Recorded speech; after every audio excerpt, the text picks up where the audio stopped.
On a quiet summer night in Carrollton, Georgia, a university parking deck became the scene of unthinkable violence. An 18-year-old student full of promise crossed paths with a 47-year-old former instructor consumed by rage and alcohol. One fatal decision ended a life and shattered a community forever. Of 2022, life on the campus of the University of West Georgia in Carrollton carried the usual rhythm of a small southern college town. The community was tight-knit, with students, professors, and families woven together through academics, sports, and local traditions.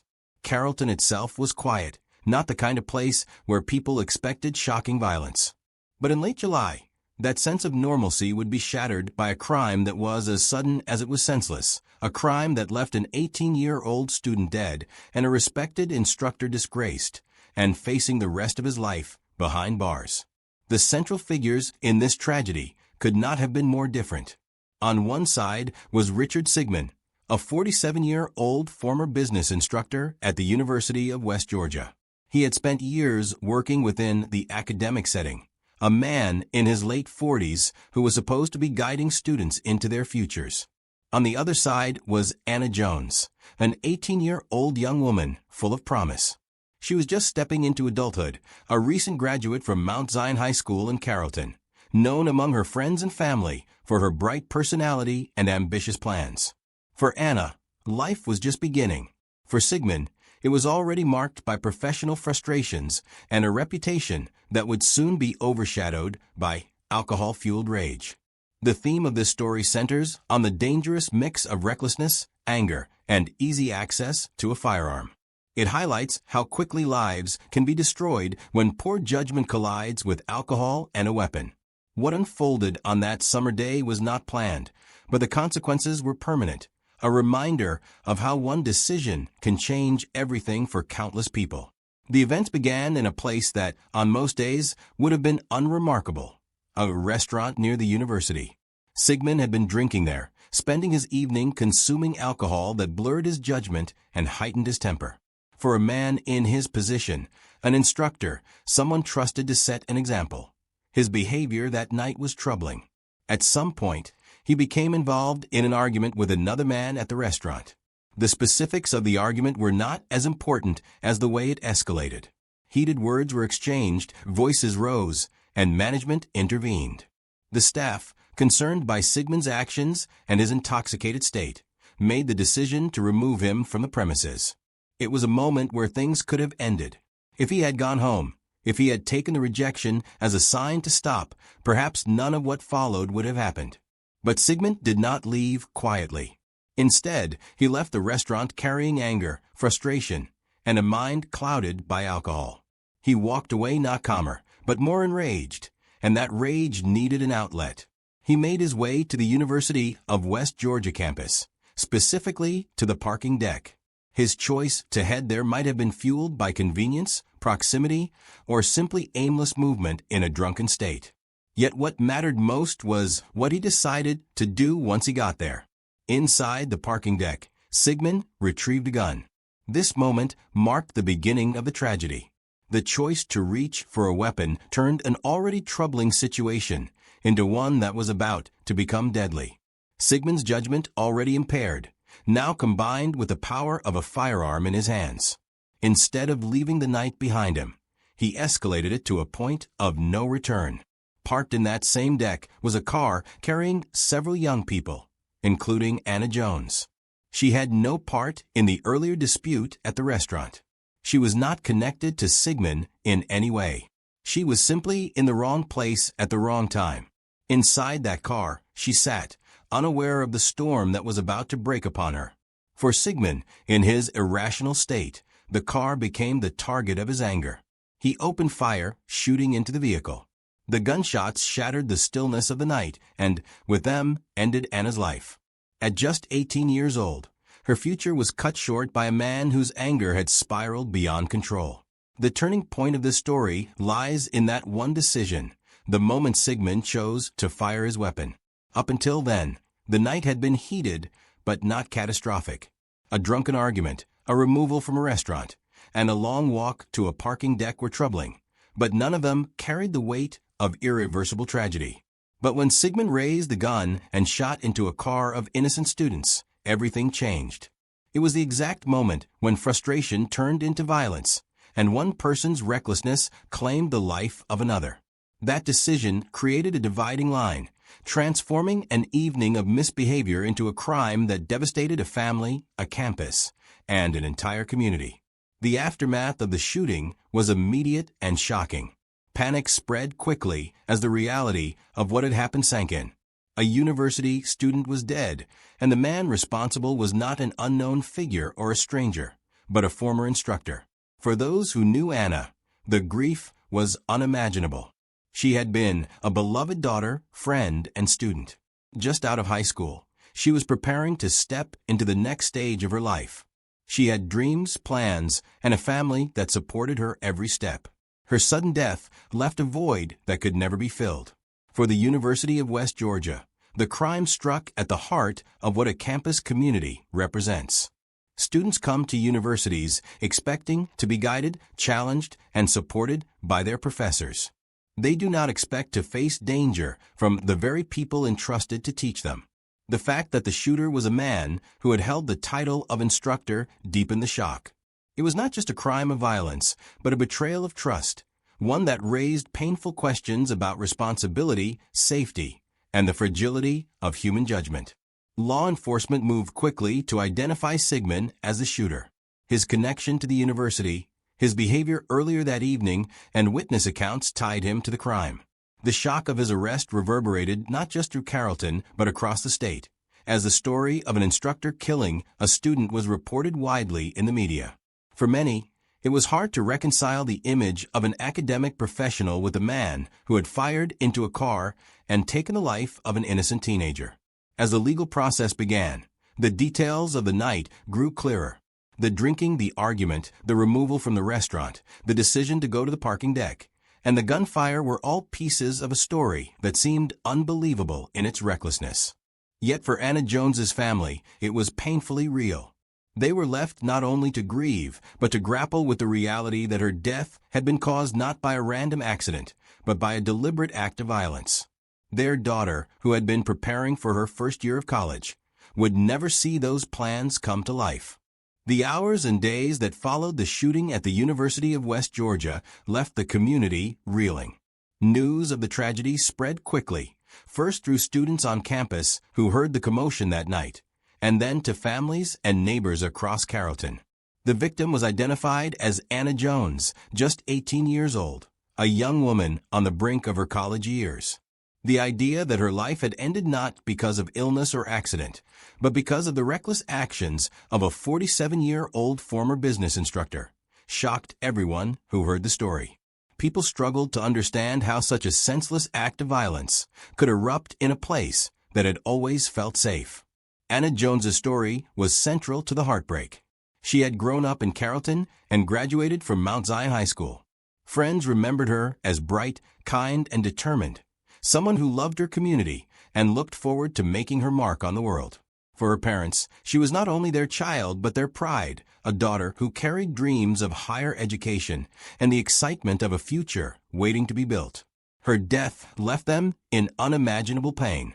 The parking deck where she lost her life was less than a mile from where she had grown up, underscoring how violence can pierce the very heart of familiar surroundings. As grief spread, attention also turned toward the man responsible. Richard Sigmund was not a stranger to the campus. At 47 years old, he had taught business courses at the University of West Georgia. He had once held a position of trust, shaping young adults through the classroom. Yet, in that single night, his name became forever tied to violence.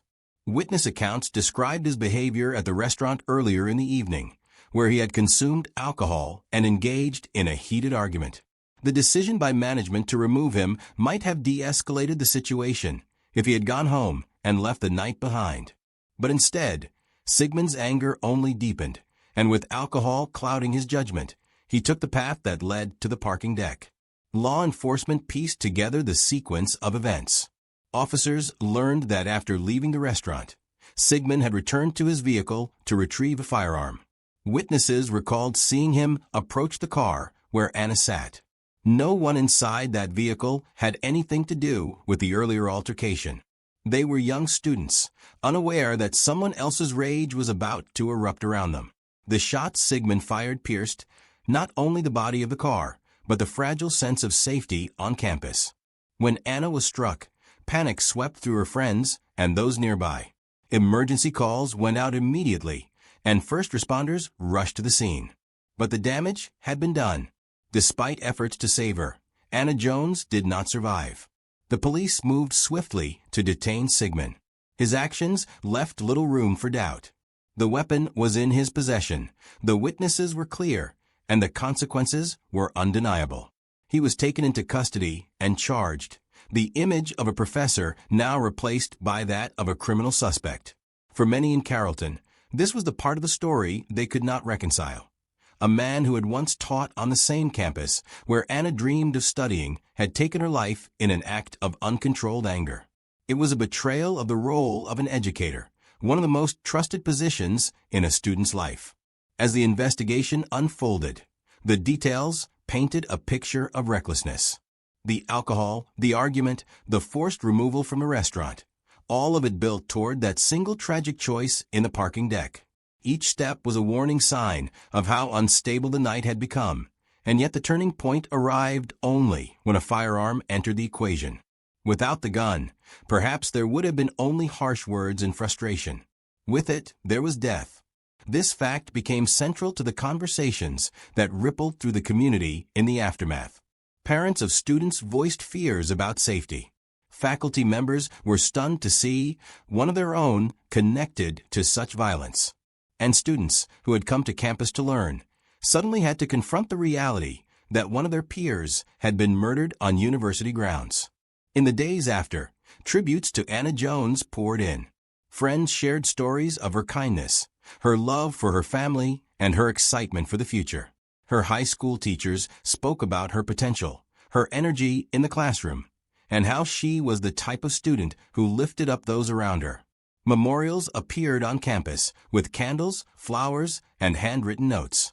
For a university preparing for a new academic year, the loss of Anna was a devastating reminder of how fragile life could be. Students gathered not only to grieve, but to try to make sense of what had happened. They asked themselves how a routine night could spiral into such chaos, and how someone who had once stood in front of a classroom could become the source of such violence. Meanwhile, Sigmund sat in custody, facing the weight of the charges against him. His life as an instructor was over. His name was no longer tied to business lectures or syllabi, but to a mugshot and criminal proceedings. For a man in his late 40s, this marked a permanent break from the life he had known. The university quickly moved to distance itself from him, clarifying that his employment had ended and that his actions were his alone. But for students and parents, that was little comfort. The idea that someone tied to the institution could commit such an act left scars that would take time to heal. The broader community of Carrollton, a town used to quiet routines, also felt the shock. Local businesses, churches, and schools all joined in mourning. Vigils were held, and prayers were offered for Anna's family. The story made headlines across Georgia and beyond, not just because of the tragedy itself, but because of who the people involved were.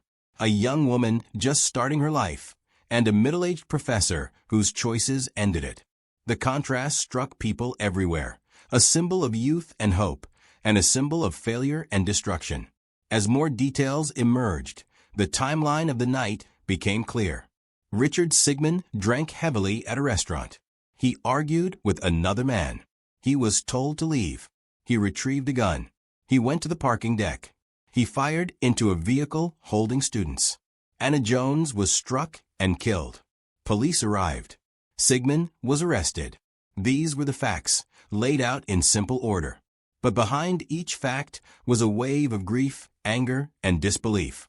The simplicity of the chain of events made the tragedy even harder to process.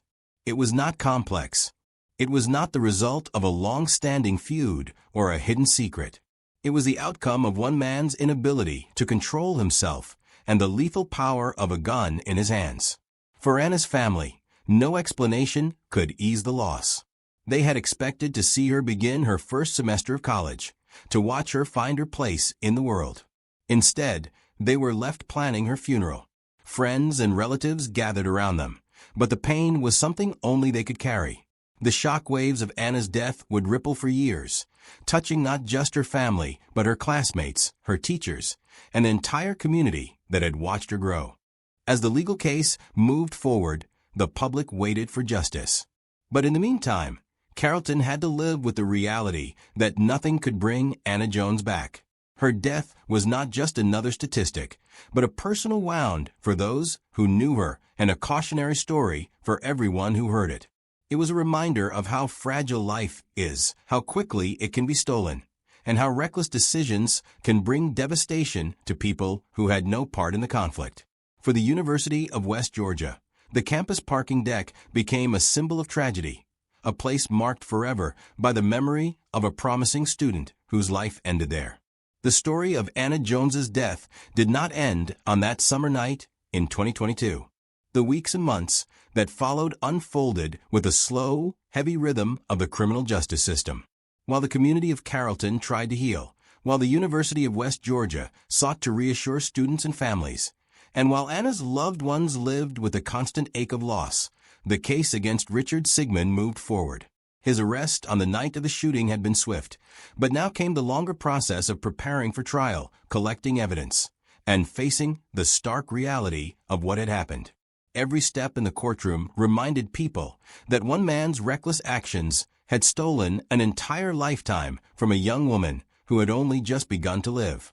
The prosecution laid out the facts with a clarity that left little room for argument. Witnesses described Sigmund's drinking and belligerent behavior at the restaurant. They told of the heated argument, the management's decision to remove him, and his walk to the parking deck. There was testimony about how he retrieved a firearm from his vehicle, approached the area where students were parked, and began firing shots. The randomness of it all was part of the horror. Anna Jones had not been part of any dispute. She had not spoken to Sigmund, nor had she been anywhere near his earlier altercation. She was simply sitting in a car, talking with friends, unaware that a man's drunken anger would end her life within moments. For the defense, there was little ground to stand on. Sigmund had been caught with the weapon, there were eyewitness accounts, and the victim's death left no ambiguity. Still, the legal process allowed him the chance to respond to the charges. Initially, there was speculation about whether he would attempt to claim some form of impaired judgment or dispute the intent behind his actions. But as the months stretched on, it became clear that the evidence was overwhelming. The central question was not whether Sigmund had pulled the trigger, but what his punishment would be and how he would be held accountable for taking Anna's life. Meanwhile, Anna's family endured the unrelenting pain of the courtroom. They attended hearings, listened to testimony, and saw the man who had killed their daughter sitting just feet away. Each session forced them to relive the details of her death, details they could never escape, but now had to hear in the cold, procedural language of law. For them, the legal process was both necessary and unbearable. Necessary because justice was owed to Anna, unbearable because no sentence could replace her presence in their lives. The University of West Georgia worked to support its students during this time. Counselors were made available, and administrators spoke about campus safety. Yet nothing could fully address the rupture that had occurred. Students returned to classes, but many carried with them the memory of losing one of their peers in such a violent and random way. Professors, too, struggled with the knowledge that one of their colleagues had been the perpetrator. It was a weight that sat heavily on the entire campus community. The turning point in the courtroom came in 2023, when Richard Sigmund entered a guilty plea to malice murder. By pleading guilty, he acknowledged directly that he had acted with the intent to cause Anna's death. It was not an accident, not a mistake beyond his control, but a deliberate act of violence. This plea avoided the long and painful process of a trial. There would be no extended battle of arguments, no parade of witnesses forced to relive the night in front of a jury. Instead, there was the clear statement that Sigmund was responsible, and he would accept the consequences of that responsibility. The conviction of malice, murder carried with it the weight of the law. Sigmund, once a professor, now stood convicted as a murderer. His sentence was one that would define the rest of his life. For a man of 47 years, the years ahead would be spent behind prison walls, far removed from the classrooms where he had once lectured or the community he had once inhabited. The title of instructor was gone. What remained was the identity of a convicted killer. For Anna's family, the guilty plea brought a measure of closure, but no comfort. Justice had been served in the legal sense, but nothing could restore what had been taken. Their daughter would never walk across a college campus, never pursue her career dreams, never build the life she had planned. Each birthday and each holiday became another reminder of her absence. They were left with photographs, memories, and the constant echo of what might have been. Friends and classmates carried their own grief, remembering Anna not only for her potential, but for the kindness she had shown in her short life. The sentencing of Sigmund was reported widely, not only in Carrollton, but across Georgia. The story of an instructor who had killed a student was one that drew public attention because of its stark betrayal of roles. Professors are supposed to guide, protect, and mentor. Sigmund had done the opposite. Instead of building a future, he had destroyed one. His case became a cautionary tale, a reminder of the devastating consequences of anger and recklessness. It also sparked conversations about guns, alcohol, and the responsibility of those in positions of trust. In Carrollton, the story would never be forgotten. It was woven into the town's history, a dark chapter that would be remembered long after courtrooms had closed and sentences had been read. The theme of the story, the way recklessness and poor judgment can destroy innocent lives, remained painfully clear. It was not just about Sigmund's choices on that single night, but about the larger pattern of how those choices collided. Drinking excessively, losing control in public, carrying a firearm, and refusing to walk away when given the chance. All of these steps led to the death of a young woman who should have had her entire future ahead of her. Each decision compounded the last, leading to the irreversible moment when he pulled the trigger in the parking deck. In the end, what remains most striking is the contrast between the two lives at the center of this story. Anna Jones, only 18, was just stepping into adulthood, full of promise and potential. Richard Sigmund, 47, was deep into middle age, a man who should have known better, who should have been a figure of responsibility. Their paths intersected only briefly, but that brief moment was enough to destroy one life and condemn the other. One young woman's life was ended before it could truly begin, and one man's life, once full of professional standing, collapsed into the confines of a prison sentence. For the community of Carrollton, the memory of Anna Jones endures as more than just the victim of a crime. She is remembered as a daughter, a friend, and a student who deserved so much more than the fate she received. Her story is told not only in grief, but in the hope that such violence will never repeat itself. For Richard Sigmund, his name is tied forever to the crime, a warning of how anger and alcohol can unravel everything in a single night. The case of Richard Sigmund and Anna Jones is not a story of mystery or intrigue. It is not one filled with hidden motives or complex plots. Instead, it is a story of simple, devastating recklessness. It is a story of how one man's inability to control his temper, combined with the presence of a firearm, erased the life of an innocent young woman. And it is a story of how justice, though necessary, can never truly balance the scales when a life has been lost. The courtroom decisions, the guilty plea, the conviction, and the sentencing closed the legal chapter. But for the people of Carrollton, the memory of that night will remain, a permanent reminder of the cost of one man's choices. A trusted Taekwondo master, a devoted family, and a betrayal no one saw coming. In Sydney's quiet suburbs, a teacher turned killer, wiping out the very people who believed in him. This is not just a crime. It's a story of shattered trust and unimaginable violence. In early 2024, Sydney's western suburbs became the setting for one of the most disturbing true crime cases in recent memory. At the center of this tragedy was a man known to many children and their families as Master Lion. His real name was Kwang Kyung-yu, a 49-year-old Taekwondo instructor who ran Lions Taekwondo and Martial Arts Academy in North Parramatta, New South Wales. To outsiders, Yu appeared to be a figure of authority, discipline, and respect. Parents trusted him with their children, believing martial arts training would build confidence and teach self-control. What nobody could have imagined was that the instructor they saw as a mentor and protector would become the man responsible for destroying an entire family. The victims of this case were the Cho family, a hard-working and close-knit household of South Korean background living in Baulkham Hills. The mother, Min Cho, was 41 years old. She was described by friends and acquaintances as kind and attentive, a woman who gave much of herself to her son and her husband. Her husband, Stephen Cho, was 39. He was known as steady and reliable, working to provide for his family, while also deeply involved in the daily routines of home life. Together, they had a son, just 7 years old, who had recently joined Yu's academy to study Taekwondo. Like many children, he entered the martial arts school full of enthusiasm.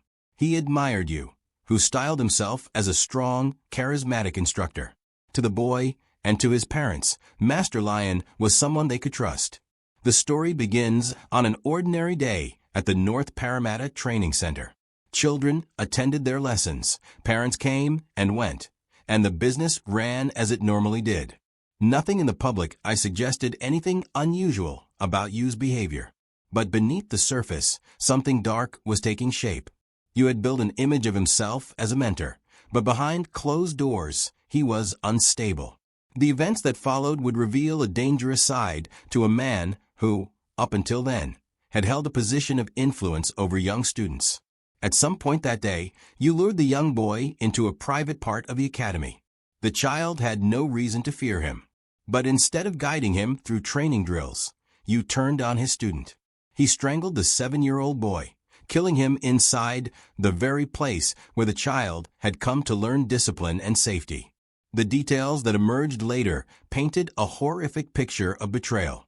A child who trusted his teacher lost his life in the space where his parents had believed he was secure. The crime did not end there. Shortly after killing the boy, Yu targeted the boy's mother. Min Cho was also inside the academy. Whether she realized something was wrong and confronted him or was taken by surprise, Yu attacked her with the same violence. She too was strangled to death inside the building. In the span of a short time, both mother and son were murdered by the man they had trusted most in that setting. It was a brutal act that eliminated 2 members of the Cho family in one strike, and it set the stage for what came next. Instead of stopping, Yu escalated his violence.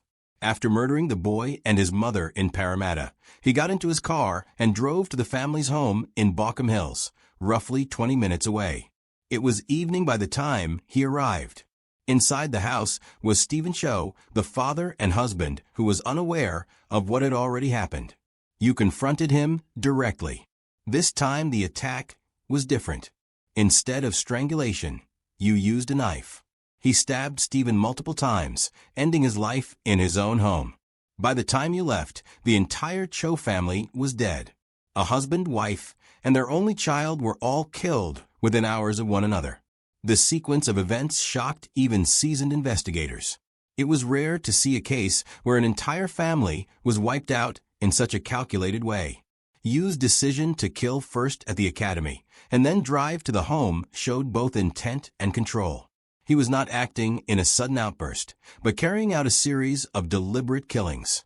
The brutality of strangling a child and his mother, then stabbing the father, made the crime especially chilling. It was not random, nor was it the result of a single confrontation. It was a progression of targeted violence, each step leading to the next. After the murders, Yu tried to disguise his actions. He drove himself to a hospital in Sydney with knife wounds that he had inflicted on himself. He claimed he had been attacked in a supermarket car park. At first glance, his story might have seemed plausible. Self-defense wounds and a claim of assault could have bought him time. But the truth quickly surfaced. The injuries were shallow and inconsistent with his account. Police examined his statements and soon linked him to the bodies found at the academy and the Cho family home. His attempt at misdirection collapsed almost as soon as it began. The community was stunned. Parents, who had sent their children to the North Parramatta School, could not believe what they were hearing. Master Lion, the man who had promoted discipline and respect through martial arts, was now accused of murdering a 7-year-old student and his parents. The betrayal was almost impossible to process. For the local South Korean community, the loss of the Cho family was devastating. Neighbors described them as gentle and hardworking, people who had built a life in Australia for themselves and their child. Now, all three were gone. Police investigators moved quickly. They examined the crime scenes, gathered forensic evidence, and pieced together the timeline. Surveillance cameras around the academy and Bockham Hills confirmed Yu's movements. Witnesses filled in the gaps, and the forensic evidence confirmed the brutality of the attacks. Yu, meanwhile, was held in custody after being discharged from the hospital. He would not be walking free again. The case against him was overwhelming. In the hours following the murders, the scale of the tragedy began to unfold. At first, police were called to the North Parramatta Martial Arts Academy, where the bodies of Min Cho and her 7-year-old son were discovered. It was a scene that shocked even experienced officers. The dojang, usually filled with the sound of children practicing kicks and drills, had become a crime scene marked by silence and horror. The victims showed signs of strangulation, and there were no indications of a break-in or robbery. From the start, detectives suspected someone from within the academy was responsible. This was not the work of a stranger passing through. It was a targeted attack carried out by someone with access and familiarity with the space. At almost the same time, another call came in from Bockham Hills, where the body of Stephen Cho had been found inside his home. He had been stabbed multiple times, his life ending violently only hours after his wife and son were killed. Police immediately recognized the connection between the two crime scenes. The link was clear: one family, 3 victims, all gone in the same night. What investigators needed was the bridge between the two locations, the thread that tied Parramatta to Bockham Hills. That bridge was Kwang Kyung-yu. Yu was admitted to a Sydney hospital with self-inflicted knife wounds not long after the murders took place. His explanation was that he had been attacked in a supermarket car park. To staff and doctors, the claim seemed unusual, but they treated his injuries while police began their work. When detectives interviewed him, his story quickly unraveled. His wounds were superficial, not consistent with his tale of a sudden assault. There were no corresponding reports of a violent attack at the supermarket he mentioned. No witnesses who could back up his version. What investigators did find was evidence tying him to both crime scenes. Surveillance cameras, phone records, and physical traces placed Yu on the path from the academy to the Cho residence. The man who had styled himself as Master Lion was no longer seen as a victim of random violence. He was the prime suspect in a calculated triple murder. For the police, the challenge was not only to build the case, but to understand the motive. Why would a respected Taekwondo instructor kill a child he had taught, along with the boy's parents? In interviews with families connected to the academy, he was described as strict, sometimes short-tempered, but never outwardly dangerous. Parents had trusted him, and students had looked up to him. Nothing in his public persona explained why he would turn on the Cho family with such violence. Investigators looked into his background, his financial situation, and his personal relationships, searching for cracks in the image he projected. Slowly, they began piecing together a picture of a man whose life outside the academy was more troubled than it appeared. The community's reaction was immediate and intense. News of the murders spread quickly through Parramatta and Bockham Hills, both suburbs with strong family networks and active communities. Parents who had sent their children to Lions Taekwondo could hardly believe what had happened. Some had seen Yu, as recently as the previous week, instructing classes with authority. Now the same man was accused of killing a 7-year-old student and wiping out his family. The betrayal struck deep. It was not just the violence, but the setting. The murders took place in spaces that were supposed to be safe, a martial arts academy where children learned discipline, and a home where a father should have been protected with his family. The idea that danger had come from someone trusted, from a teacher children bowed to at the start of every class, was almost impossible for parents to process. In Balcom Hills, neighbors of the Cho family gathered in shock. They described Stephen and Min as devoted parents, hardworking and gentle. Their son was remembered as bright and full of energy, a boy with his whole future ahead of him. The house where they had built their life was now a crime scene, guarded by police tape. For the South Korean community in Sydney, the loss carried an added weight. Many families had chosen Parramatta and Balcom Hills as places to settle, places where they believed their children could grow up safely. The killings struck at that sense of security. Vigils were held, candles were lit, and prayers were offered.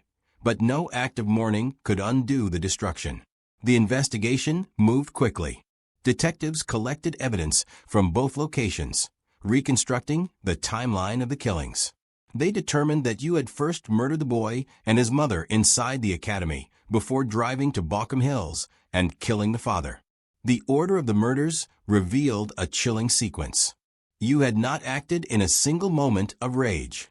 Instead, he had chosen his steps carefully, first killing in the place he controlled, then extending his violence to the victim's home. Each act was deliberate, carried out with focus rather than chaos. It was a detail that stood out to detectives. The discipline with which he approached the killings contrasted with the panic he tried to stage afterward by wounding himself and claiming to be the victim of an assault. As details became public, the press covered the story heavily. Headlines highlighted the betrayal of trust, the idea of a martial arts master turning killer. Parents across Sydney began to question the safety of institutions where they sent their children. Martial arts schools, in particular, rely on trust. Students bow to their instructors, follow their commands, and look up to them as role models. That foundation was shaken to its core by the actions of one man. For every parent who had enrolled their child in Lions Taekwondo, the news felt like a personal violation.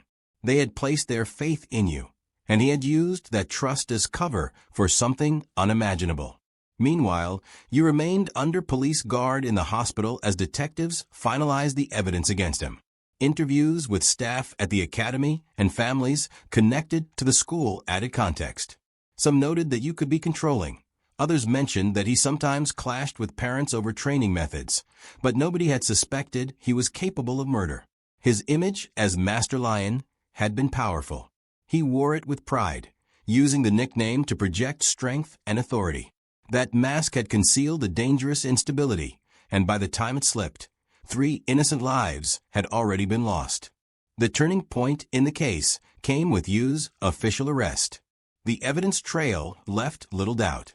His presence at the academy, the link to the Cho home, his self-inflicted wounds, and the inconsistencies in his story all converged. Police charged him with the murders of Min, Stephen, and their son, marking the formal beginning of a legal process that would stretch over months. The announcement of his arrest brought both relief and anger to the community. Relief that the killer was in custody, and anger that someone trusted so deeply could have caused so much destruction. By the end of those first days, the shape of the case was clear. A respected martial arts instructor had murdered his 7-year-old student, the child's mother, and the father, wiping out an entire family. He had tried to disguise his role with a false story and shallow wounds, but had been caught almost immediately. The community was left stunned, mourning, and demanding answers. What was not yet clear was why. The motive behind Yu's actions remained elusive, hidden in the shadows of his personal life and state of mind. That question, why he did it, would hang over the case as it moved forward, even as the facts of his guilt became undeniable. The arrest of Kwang Kyung-yu, known for years as Master Lion, brought an end to the first stage of the investigation, but marked the beginning of a long and painful legal process. For the families of Parramatta and Balcom Hills, the shock did not fade quickly. The martial arts academy, where children once trained, remained sealed by police tape, and the Cho home in Balcom Hills stood as a grim reminder of a night when trust was broken in the most violent way. The murders had been solved in terms of who committed them, but the deeper questions remained. Why had you chosen to target the Cho family? What could have driven a man with authority over children to commit acts so extreme? Those questions carried into the courtroom, where prosecutors, defense lawyers, and the public tried to make sense of what had happened. As he was transferred from the hospital into custody, the case against him became overwhelming. Forensic evidence tied him directly to both crime scenes. DNA traces, fingerprints, and surveillance footage placed him at the academy during the murders of Min and her 7-year-old son, and later at the Bauckham Hills home where Stephen was stabbed to death. His attempt to claim victimhood, to present himself as the target of a random attack in a supermarket car park, collapsed under scrutiny.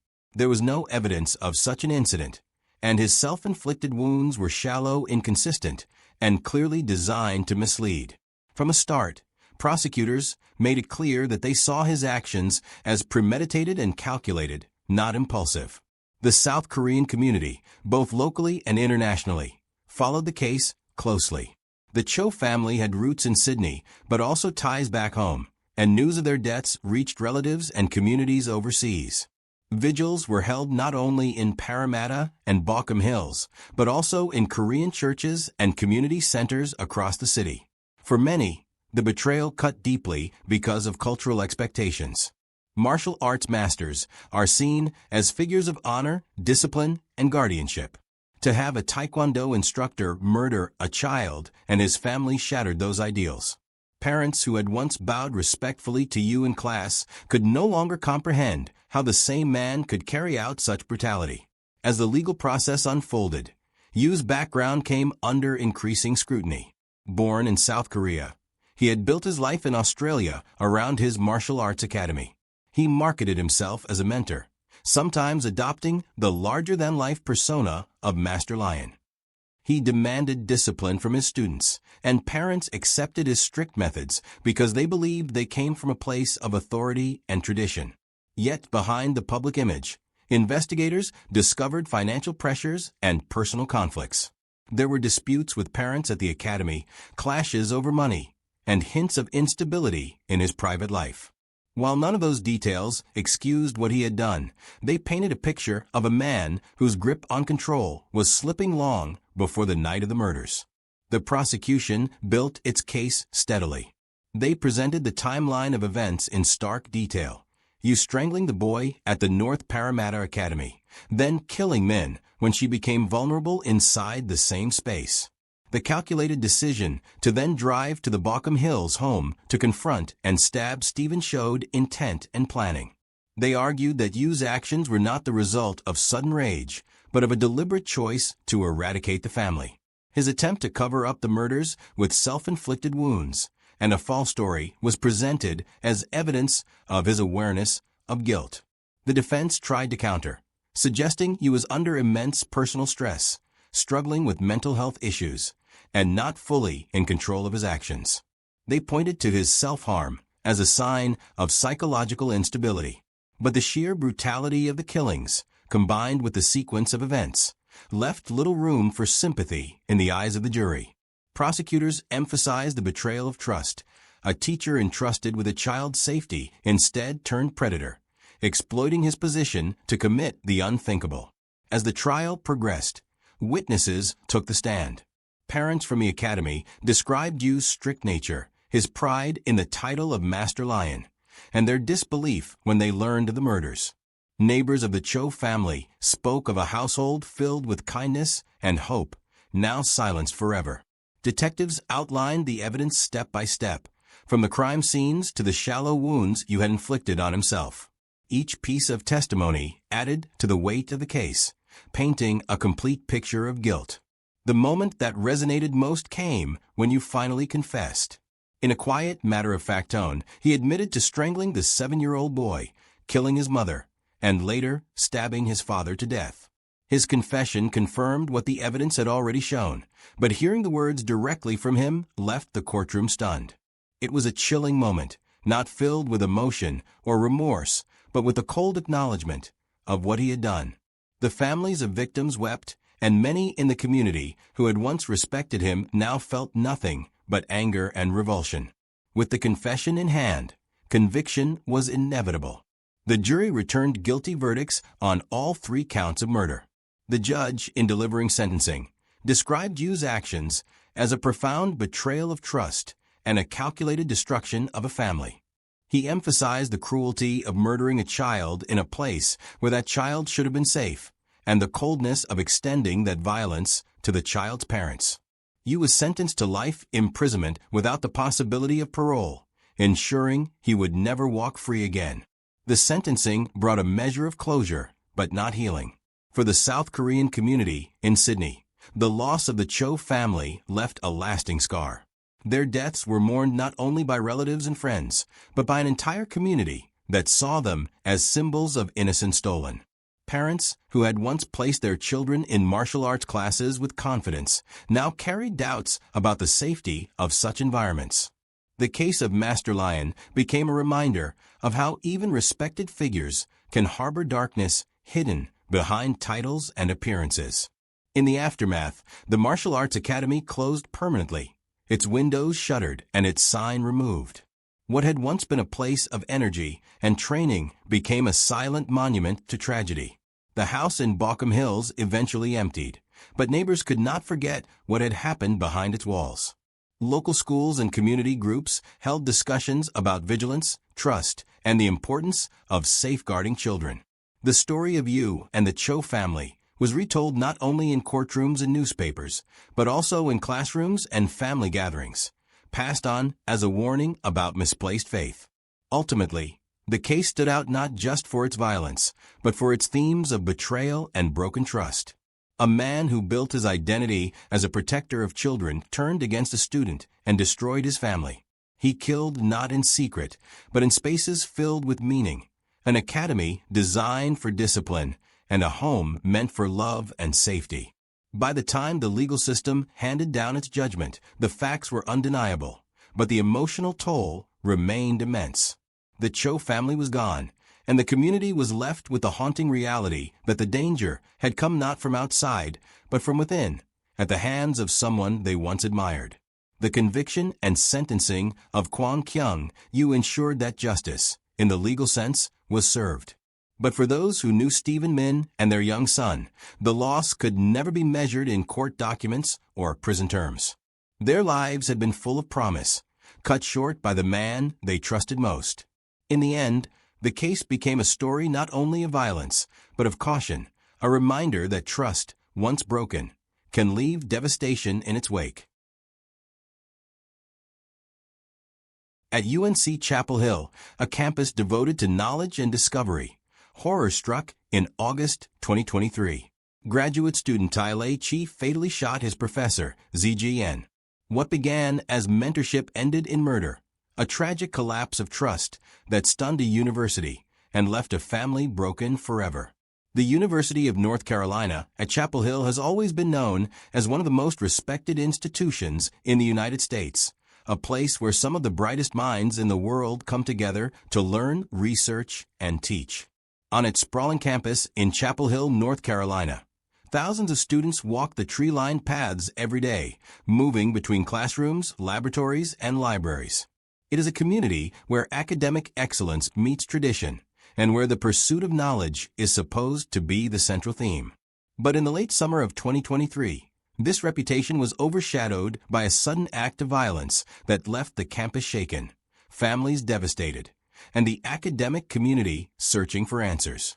This story begins with the lives of 2 men whose paths crossed in the halls of UNC, one a respected professor, the other a determined student, until their relationship ended in the most tragic way possible.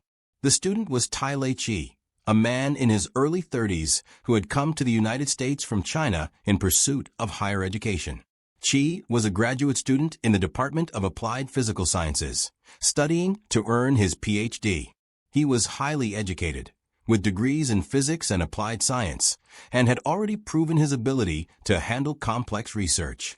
But like many graduate students, Chi lived under enormous pressure, expectations to publish, to conduct experiments that would stand out, and to meet the standards of his professors and peers. He was part of a demanding program that tested not only his academic skills, but also his ability to cope with stress and isolation. At the center of his academic life was Professor Zgn, a man in his early 40s who served as an associate professor of applied physical sciences. Yen had built his career on research in nanotechnology and material science, areas that demanded precision and creativity.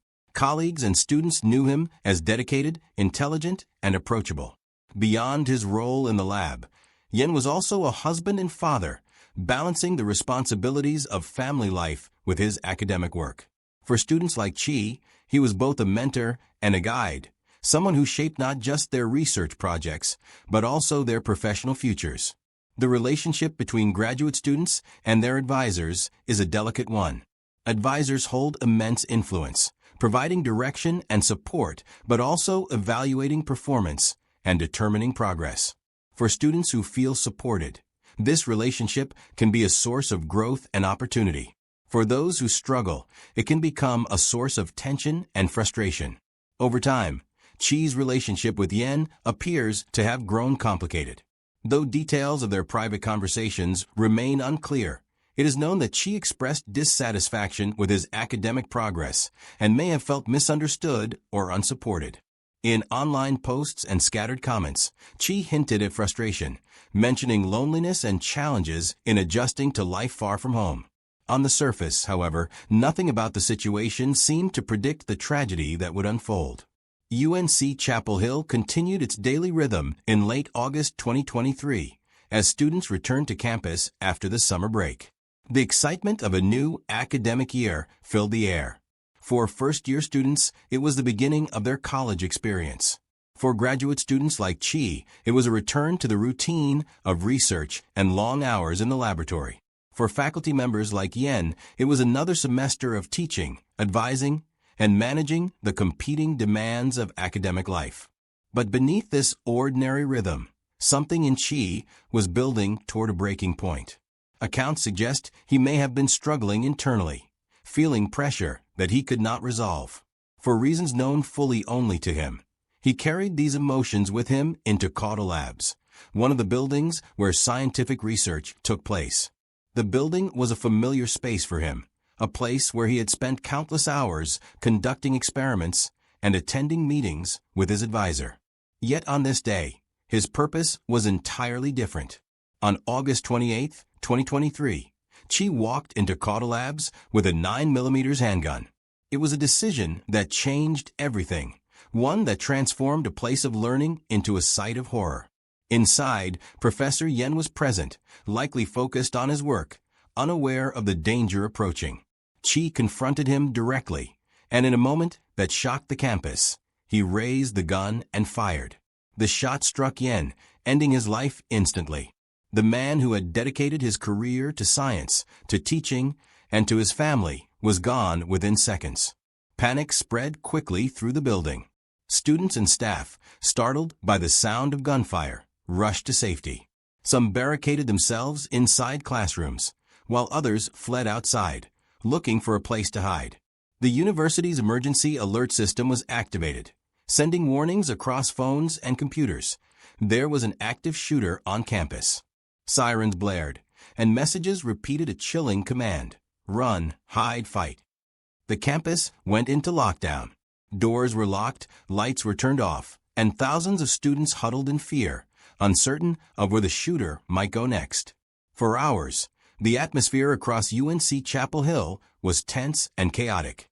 Parents texted their children, desperate for reassurance. Faculty members tried to account for their students. The sense of safety that usually defined the university was shattered. Meanwhile, Chi left the building after the shooting. The professor lay dead, and the student who had once sought his guidance was now on the run. Police and emergency responders quickly surrounded the area, searching for the suspect. Every second felt urgent as officers moved through the campus, their goal to prevent any further loss of life. Helicopters circled overhead, patrol cars blocked roads, and heavily armed officers scanned the grounds. For the students trapped in classrooms and dormitories, time seemed to stretch endlessly. Every noise carried the possibility of danger. Every shadow looked suspicious. Some sent frantic messages to loved ones. Others sat in silence, trying to remain calm. Across the state and the nation, news outlets began reporting on the unfolding situation, turning the eyes of the country toward Chapel Hill. At last, the search ended. Within just a few hours of the shooting, police located Tai Chi near the campus and arrested him without further violence. The suspect, who only that morning had been another student walking among his peers, was now in custody. Relief swept across the campus as word spread that the shooter had been caught. The lockdown was lifted, but the grief was only beginning. By the end of that day, the story of UNC Chapel Hill had been forever changed. The tragedy was not simply about a crime. It was about the collapse of trust between teacher and student, the breakdown of a relationship that was supposed to be built on guidance and learning.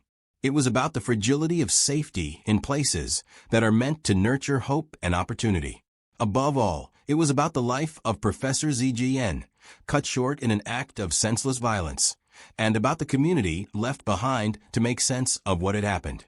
In the hours following the fatal shooting of Associate Professor ZGN, the University of North Carolina at Chapel Hill shifted from a scene of panic to one of stunned silence. The immediate danger had ended once police arrested graduate student Tai Chi near campus, but the emotional weight of what had taken place continued to spread through classrooms, dormitories, and offices. A community that had begun the day with the normal energy of a new semester was now left trying to understand how a promising student could kill the very professor meant to guide him. The investigation moved quickly, but the search for answers was more complicated. The first step for authorities was to secure Caudle Labs, the building where the shooting had taken place. Law enforcement officers moved cautiously through its hallways, checking each room for any signs of further danger. Students and staff who had been hiding were escorted out, some in tears, others in shock, still holding their phones with messages to loved ones left unanswered during the lockdown. Inside one of the rooms, the lifeless body of Professor Yen remained, a heartbreaking confirmation of the reports that had already begun circulating. For investigators, the crime scene provided the first real chance to collect evidence. Shell casings from the 9mm handgun, security footage, and eyewitness accounts from those who had seen or heard what happened. At the same time, the university's leadership had to make difficult decisions about how to handle the crisis. Classes were canceled, and the campus was closed for the remainder of the day as officials released updates. Students received messages reminding them that counseling services were available, while parents called administrators to demand reassurance about safety. News reporters gathered outside campus, pressing for details, their cameras pointed at police cars and barricaded entrances. For the public, the story quickly became another reminder of the ongoing issue of gun violence on American campuses. But for those at UNC, it was painfully personal. The victim, Professor ZGN, was not just a name in a headline. He was a husband in his early 40s and a father raising young children. He had built a career as a researcher and mentor, moving from China to the United States to contribute to his field. His colleagues described him as soft-spoken and patient, someone who encouraged his students to explore ideas while guiding them with care. His death was more than an academic loss. It was a personal tragedy for his family and an emotional blow to the university. The suspect, Tai Chi, also became the subject of intense scrutiny. In his early 30s, he had come to the United States with ambitions to succeed in science and research. He was a graduate student under Yan's supervision, working in a program that demanded long hours and constant results. Investigators began to piece together what his life looked like before the crime. They examined his academic records, spoke with classmates, and searched his social media activity. Some posts revealed hints of isolation and frustration, with Chi expressing feelings of being misunderstood or struggling to fit in. Yet none of these alone explained the extreme decision to bring a firearm to campus and kill his advisor. For those who knew Chi in passing, the shock was deep. Other students in the department described him as quiet, sometimes difficult to read, but not someone they expected to see on the evening news accused of murder. Professors who had interacted with him academically found it hard to reconcile the image of a focused student with the man who had committed such an irreversible act. Still, The investigation revealed that tension had existed between Chi and his advisor, though the full extent of it was not immediately clear. As news of the tragedy spread beyond North Carolina, reactions poured in from across the country. Universities issued statements of solidarity, some recalling their own experiences with campus shootings. Families of students at UNC demanded to know how a gun could have been brought onto school grounds and how the situation had escalated so quickly. Politicians, community leaders, and activists all weighed in, connecting the incident to the broader national debate about mental health and gun access. Back on campus, the grief turned into memorials. Vigils were held where students and faculty gathered with candles, flowers, and photographs of Professor Yen. Speakers shared memories of his dedication, his kindness, and the way he supported his students not just in their research, but in their personal growth. Tears flowed freely as his name was spoken again and again, a reminder of the human cost hidden behind the headlines. For his family, the support was comforting, but could not erase the pain of losing a husband and father. His children, still young, had to face a future without him, and his wife carried the unimaginable weight of sudden loss. Meanwhile, the legal process moved forward. Police confirmed that Chi was in custody and that he had been charged with first-degree murder, as well as carrying a firearm on educational property. These charges carried severe consequences, setting the stage for a lengthy legal battle. He was placed in jail, denied bond, and awaited his first court appearance. For the public, seeing him escorted by officers in handcuffs provided a visual conclusion to the manhunt, but it raised even more questions about motive and state of mind. The turning point of the investigation was the arrest itself. In less than a day, authorities had prevented further harm by locating and capturing the suspect. Still, the process of building a case required meticulous work. Detectives interviewed students and staff, searching for witnesses who had seen the interaction between Chi and Yen before the shooting. They reviewed security footage from Caudal Labs to reconstruct the timeline of events. They traced the origins of the handgun, trying to determine how Chi had obtained it and whether he had legally owned it.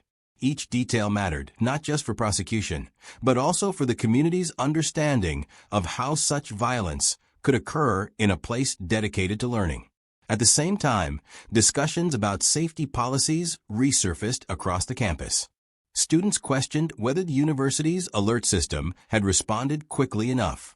Faculty members wondered about the risks they faced in their own classrooms and offices. Parents demanded stricter security measures, including increased police presence, metal detectors, or updated emergency protocols. University officials, caught between grief and public pressure, promised to review procedures and strengthen safety wherever possible. The crime also stirred conversations about mental health in academic settings. Graduate students in particular often face intense pressure, balancing heavy workloads with uncertainty about their futures. Isolation, financial strain, and the competitive nature of research can all take a toll. For some, Chi's actions were seen as an extreme and tragic outcome of these pressures.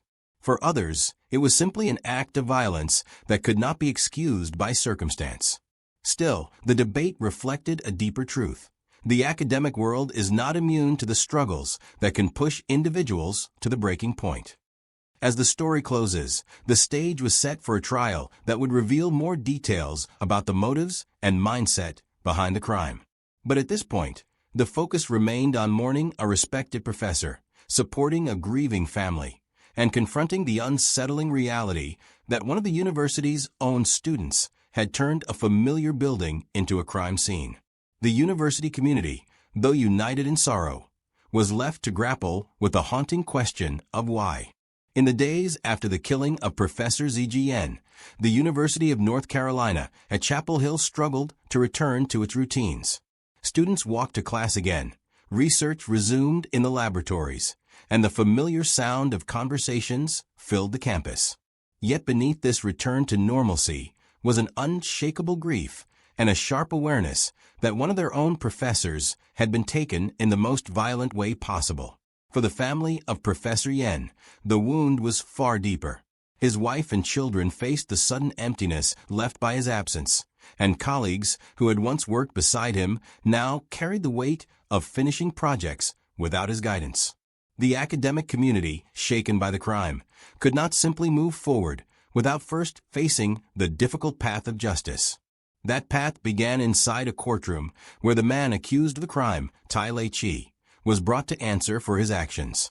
Chi, a graduate student in his early 30s, was first charged with first-degree murder and possession of a firearm on educational property. When he appeared before a judge for the first time, he looked nothing like the image of a dangerous man many had imagined.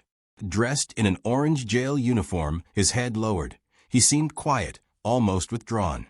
The charges were read aloud, and the gravity of what he had done was made plain in legal terms. The court denied him bond, meaning he would remain in custody while awaiting trial. In the days that followed, the community watched closely as every new detail was reported. The investigation that had begun at Cauda Labs soon gave way to the slower, more deliberate work of building a case for trial.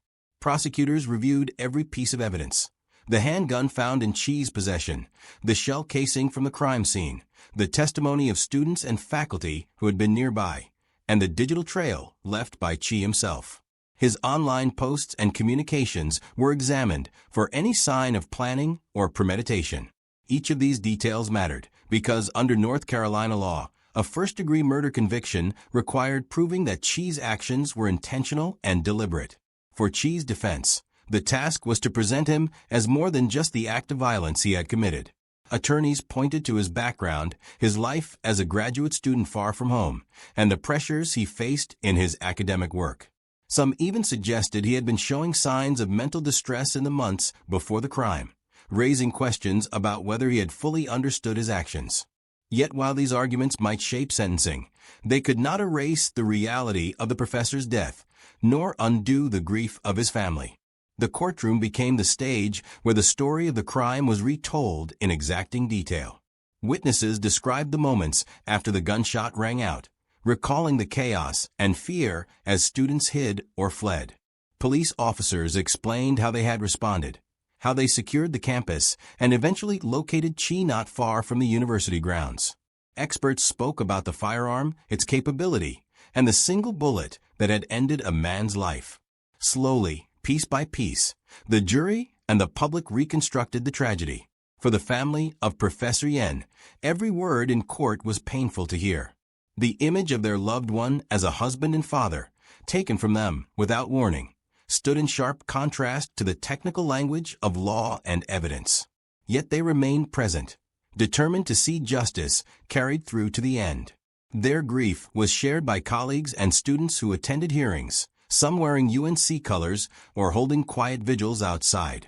Each appearance of Chi in the courtroom drew intense attention, as people searched his face for any sign of remorse or explanation. As the trial moved forward, a confession became part of the proceedings. Chi admitted to shooting his professor, though the reasons he gave were tangled in frustration, academic pressure, and feelings of alienation.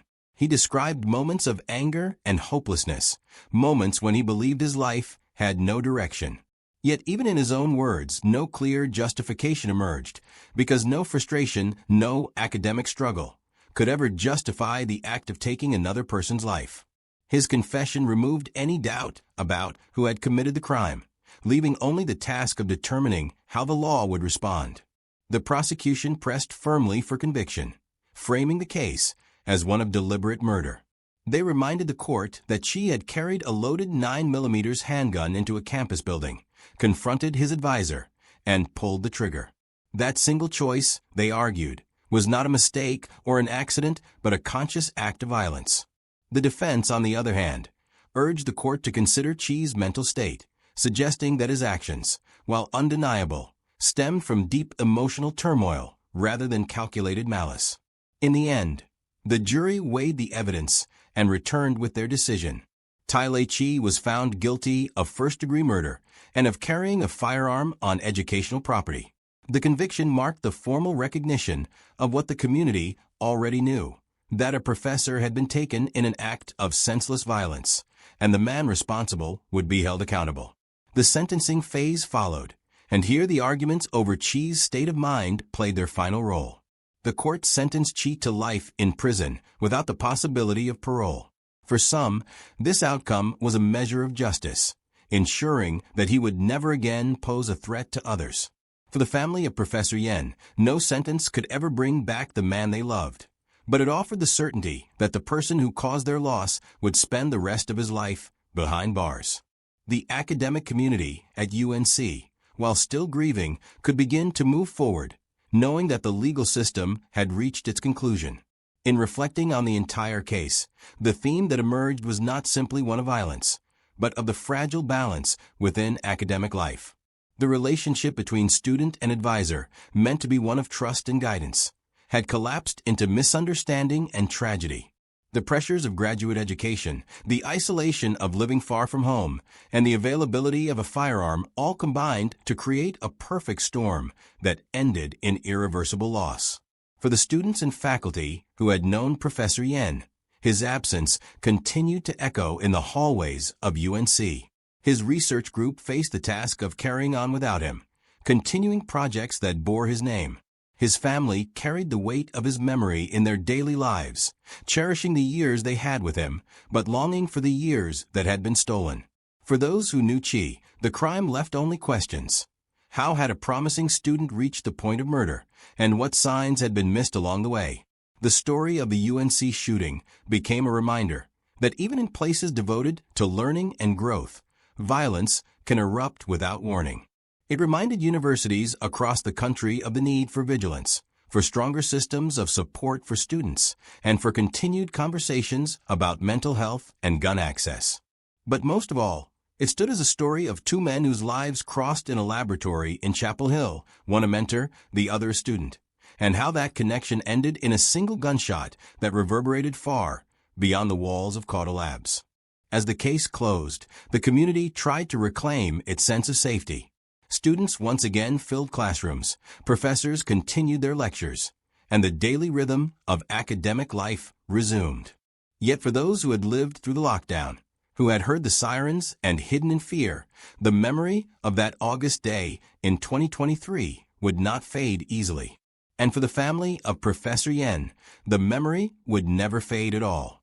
They had lost a husband, a father, a scholar, and a friend. Justice in the courtroom could not heal that loss, but it could stand as recognition of the life he lived and the wrong that had been done. The story of Tai Lei Chi and Ziji Yen is one of ambition, frustration, and tragedy. It is a story of how a graduate student, overwhelmed by pressures and anger, turned against the very man who sought to guide him.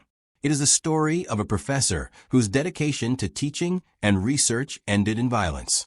And it is the story of a university community forced to confront the unthinkable, to mourn together, and to rebuild its sense of trust.